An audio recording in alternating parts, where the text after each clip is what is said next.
حالات نظر نہیں آتے کہ بنے گا، لیکن جو خوشخبری مجھے دی گئی ہے اس ہستی کی خوشخبری کے بعد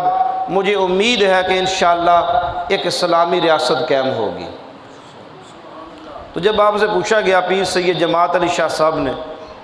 آستانہ عالیہ نارووال، امیر ملت ابو العرب آپ کا خطاب، تو جب آپ کی ملاقات ہوئی تو امیر ملت نے پوچھا کہ محمد علی جناح کیا آپ کو میرے نانا کی زیارت نہیں ہوئی؟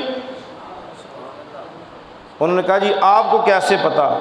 فرمایا کہ آپ کو جو ہستی ملی ہے لندن میں،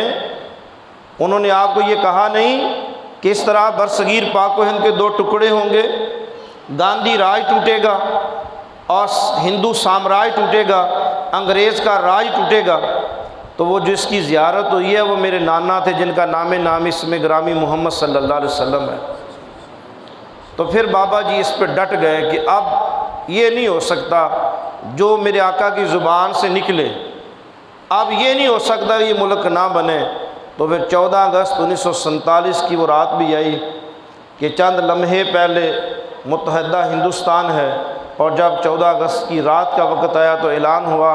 کہ آج کے بعد جو مسلمان یہاں سے یہ چڑھدا پنجاب اور لہندہ پنجاب جو جانا چاہے لا الہ الا اللہ محمد رسول اللہ کی بقا کے لیے، بزرگوں نے خون دیا، جو میں آپ کو سمجھانا چاہتا ہوں، خون دیا، خاندانوں کے خاندان آج تک نہیں مل سکے۔ خواب کیا تھا کہ پاکستان بنے، یہاں ایک آزاد ریاست ہو، دو قومی نظریہ ہو، جہاں ہندو ایک علیحدہ قوم، مسلمان ایک علیحدہ قوم، سکھ علیحدہ قوم، عیسائی علیحدہ قوم۔ آج کے دن تک بھی ہندوستان کے اندر کوئی کمشنر، کوئی ڈی سی، کوئی بڑے رینک کا آدمی مسلمان بھرتی نہیں ہو سکتا۔ بڑے بڑے کالج وہاں مسلمان داخلے نہیں لے سکتے، لیکن ایک بندہ انہوں نے اپنا صدر بنایا، اور اس کو صدر بنانے کے بعد مسلمانوں کو کہنا شروع کر دیا، دیکھو جی ہم نے اپنے ایٹمی سائنسدان کو ہم نے اپنا صدر بنا دیا۔ حالانکہ جس بندے کو انہوں نے اپنا صدر بنایا ہے، ایٹمی سائنسدان والے کو، وہ بندہ نام کا مسلمان ہے، وہ سارا پلا بڑا عقائد نظریات اس کے کفر سے بھی بدتر ہیں،